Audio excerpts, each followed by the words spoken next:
Bismillahirrahmanirrahim. Assalamualaikum warahmatullahi wabarakatuh.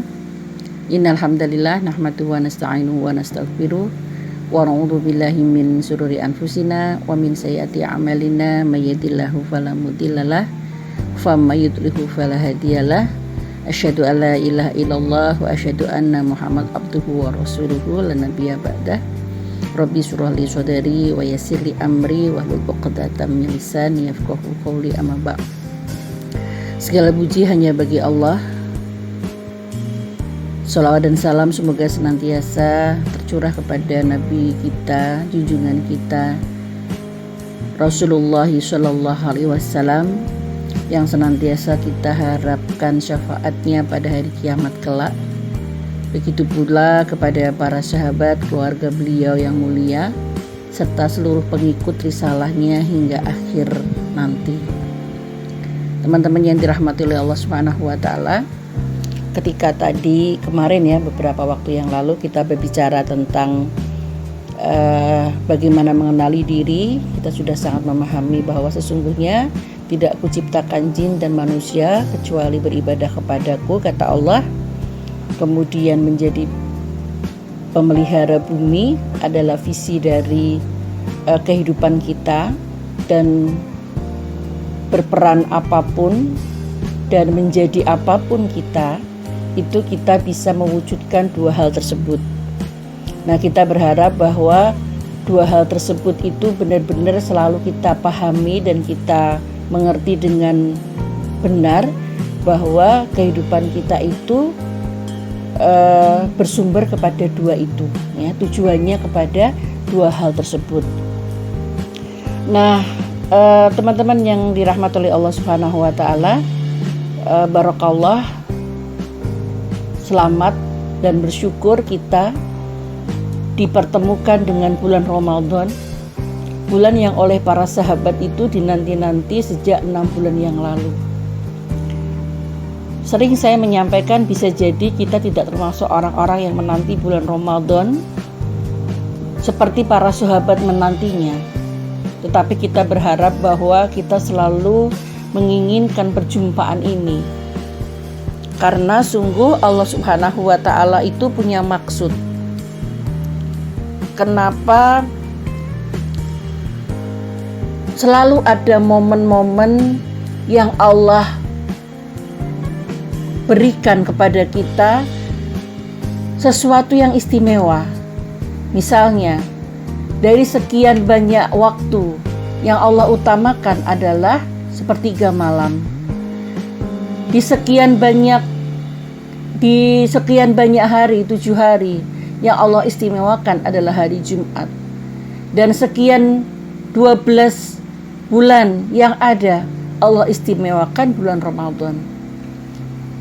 Ini artinya memberikan pemahaman kepada kita bahwa ada sesuatu dengan yang diistimewakan ini. Maka kita berharap bahwa momen yang Allah berikan kepada kita ini, itu semuanya dalam rangka kita mewujudkan tujuan penciptaan kita dari Allah Subhanahu wa taala. Ya. Jadi apapun itu, momen apapun, misalnya malam Lailatul Qadar, kemudian hari Jumat, kemudian sepertiga malam, apa yang kita kerjakan ini menentukan bagaimana kemudian kita bisa mewujudkan tujuan Allah menciptakan kita, yaitu beribadah kepadanya dan menjadi khalifah fil ardh.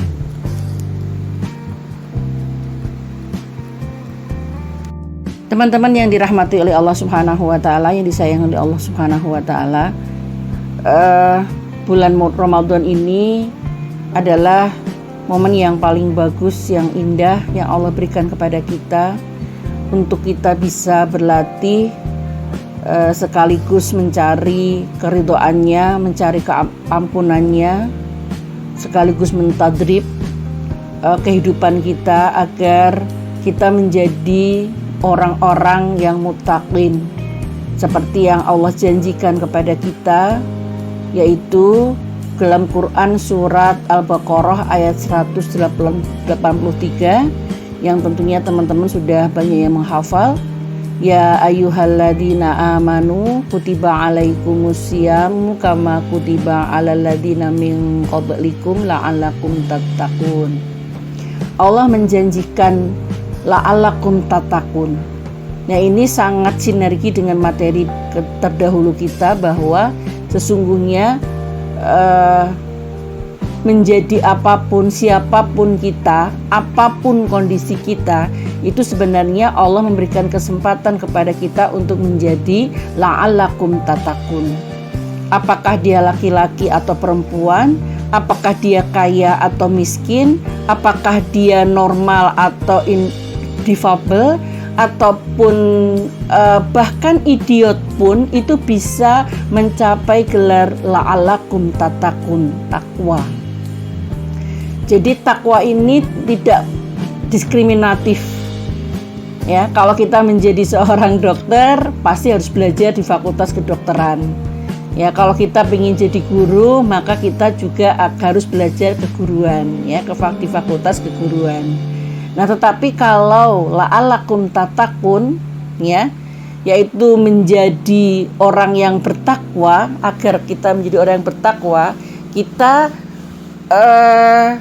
tidak harus menjadi atau sekolah di fakultas tertentu, tapi seluruh kehidupan kita itu bisa menjadi tempat perkuliahan kita. Apalagi bulan Ramadan. Bulan Ramadan adalah tempat kita kuliah untuk menjadi lebih baik. Teman-teman yang dirahmati oleh Allah Subhanahu wa Ta'ala, semoga saja kita termasuk orang-orang yang tidak lalai ketika Allah sudah memberikan kesempatan kita berjumpa dengan bulan Ramadan. Kadang-kadang saking kita itu berkonsentrasi kepada kegiatan-kegiatan rumah kita, gitu ya. Kadang-kadang kita tidak tahu ini ternyata sudah berlalu sedemikian rupa. Ya, sudah hari kedua, hari ketiga, hari keempat. Oleh karena itu sebenarnya sejak awal kita sudah harus merencanakan apa-apa saja yang akan kita lakukan.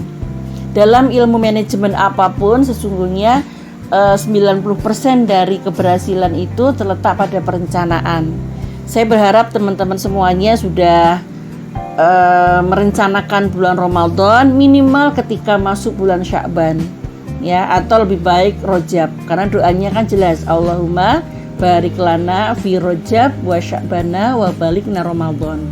Nah, ini semoga sudah dipersiapkan, baik persiapan ruhiyah, ibadah-ibadah ruhiyah, karena di sana di bulan Ramadan itu keutamaannya tentunya teman-teman sudah pada memahami bahwa yang sunnah akan bernilai wajib dan yang wajib akan dilipat gandakan. Bahkan banyak lagi keistimewaan. Silahkan teman-teman buka lagi siaran saya ya yang sebelumnya tentang amalan-amalan bulan Ramadan, amalia bulan Ramadan. Bahkan di wabah pandemi ini, di pandemi COVID-19 ini, ada beberapa yang bisa kita lakukan karena ternyata memang beberapa amalan sunnah itu justru lebih besar pahalanya ketika dilakukan dari rumah atau di rumah. Nah, itu silahkan nanti dibuka kembali IG saya @umuyufana, bisa dibuka, nanti kita bisa lebih mendalami hal tersebut.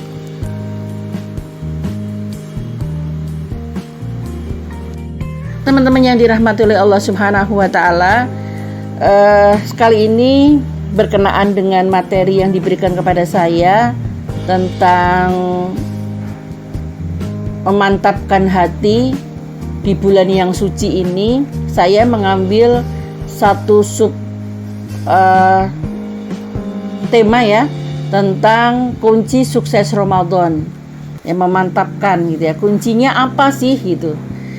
Yang pertama, teman-teman sekalian, yaitu menghayati hikmah dan manfaat puasa bagi kita.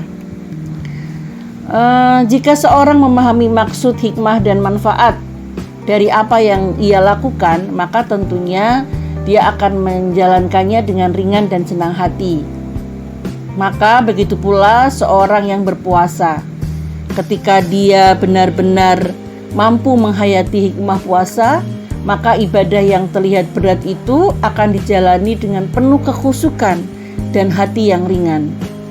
Di antara hikmah puasa adalah menjadikan madrasah, ketakwaan dalam diri kita, sebagaimana yang diisyaratkan Al-Quran tadi yang saya bacakan, la'allakum tatakun, agar engkau bertakwa. Hikmah puasa yang lain adalah menggugurkan dosa-dosa kita yang terdahulu, sebagaimana yang disebutkan dalam banyak riwayat seputar keutamaan ibadah puasa Ramadan. Hikmah puasa berikutnya tentu saja menjadikan kemuliaan tersendiri bagi yang menjalankan saat hari kiamat nanti. Jangankan amal ibadahnya, bahkan bau mulut orang yang berpuasa pun menjadi tanda kemuliaannya tersendiri di akhirat nanti. Masya Allah. Seperti sabda Rasulullah yang artinya, sungguh bau mulut orang yang berpuasa lebih wangi di sisi Allah Subhanahu wa Ta'ala dari aroma kasturi. Dengan memahami hikmah puasa yang begitu besar dan mulia bagi diri kita, maka insya Allah membuat kita lebih semangat dalam menjalankan hari-hari Ramadan kita. Teman-teman yang dirahmati oleh Allah Subhanahu wa Ta'ala, adapun langkah atau kunci yang kedua adalah mengetahui fikih dan aturan-aturan dalam ibadah berpuasa. Dari Ibnu Abbas, Rasulullah bersabda, yang artinya seorang faqih atau ahli ilmu agama lebih ditakuti setan daripada 1000 ahli ibadah atau ahli ibadah yang tanpa ilmu. Hadis riwayat Ibnu Majah. Hadis di atas menegaskan kepada kita tentang urgensinya beribadah dengan ilmu. Bahkan salah satu syarat diterimanya ibadah adalah i'tiba, yaitu sesuai dengan aturan dan sunnah Rasulullah SAW. Dalam kaitannya dengan puasa, sungguh ibadah ini mempunyai kekhususan dalam aturan fikihnya yang berbeda dengan lainnya. Para ulama pun menjadikan bab puasa sebagai pembahasan khusus dalam kitab fikihnya. Kita perlu mengkaji ulang, bertanya, dan mempelajari apa-apa yang belum sepenuhnya kita yakini atau kita ketahui, agar kita mampu menjalani ibadah ini dengan baik tanpa keraguan sedikitpun. Hal ini penting buat kita ketahui utamanya tentang apa-apa yang dibolehkan, apa-apa yang membatalkan, siapa saja yang boleh berbuka, dan apa konsekuensinya, gitu ya. Monggo, mari kita sempatkan pada hari-hari ini, walaupun sudah masuk hari kedua, kita buka-buka kembali tentang kajian fikih, bisa dibaca, bisa didengar, gitu ya, agar kemudian kita bisa lebih memahami dan lebih memaknai ibadah-ibadah puasa kita di bulan Ramadan ini. Tidak ada kata terlambat untuk sebuah ilmu ibadah yang mulia.